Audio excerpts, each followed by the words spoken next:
नमस्कार बंधुरा, आज के आमी चले एसेছি একটি নতুন রেসিপি নিয়ে। আমাদের চ্যানেলে আপনাদের সবাইকে জানাই স্বাগত।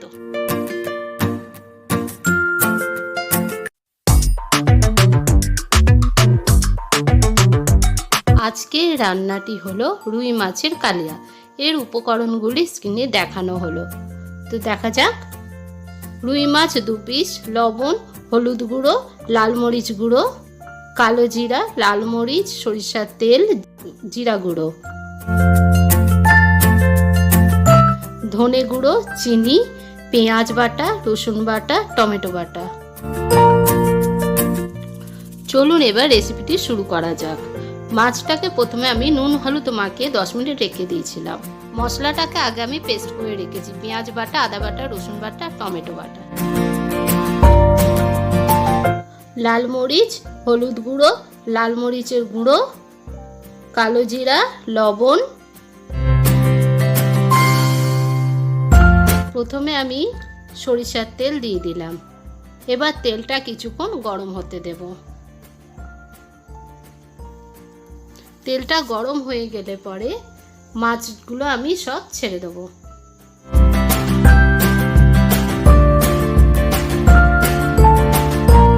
মাছগুলোকে এবার আমি একটু ভালো করে লাল লাল করে ভেজে নেব।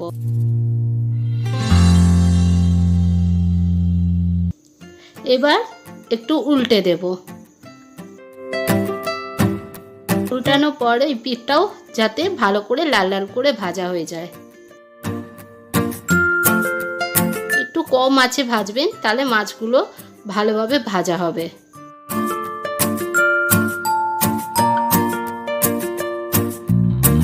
দেখতে পাচ্ছেন মাছগুলো কিন্তু এপিট ওপিট দুপিটি বেশ লাল লাল করে ভাজা হয়ে গেছে। এবার আমি তুলে নেব।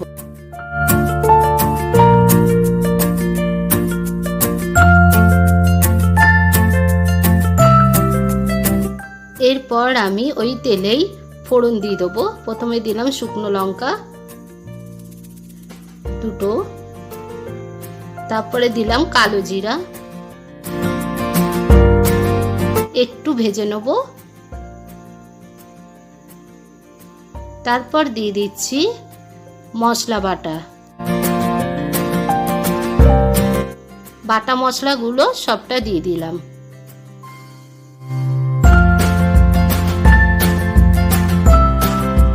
এবার দিয়ে দিচ্ছি লবণ,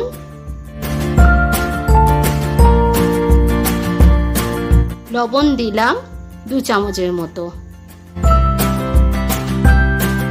তারপর দিলাম হলুদ গুঁড়ো এই 2 চামচের মতো, লাল মরিচের গুঁড়ো 2 চামচের মতো।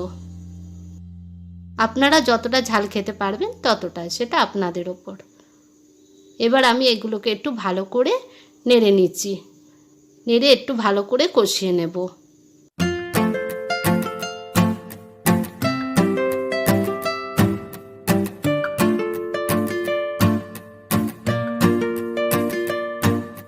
জিরার গুঁড়ো, ধনের গুঁড়ো,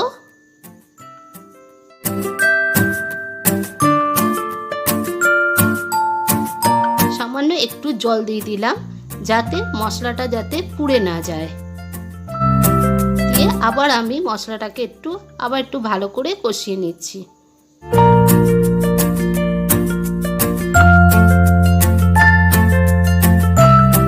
কষানো হয়ে গেছে। এবার আমি জলটা ঢেলে দিলাম। অল্প করে জল দিলাম, যেহেতু এটা কালিয়া সেজন্য বেশি জল দেওয়ার দরকার নেই। জলটা একটু ফুটে উঠলেই মাছগুলোকে আমি দিয়ে দিচ্ছি।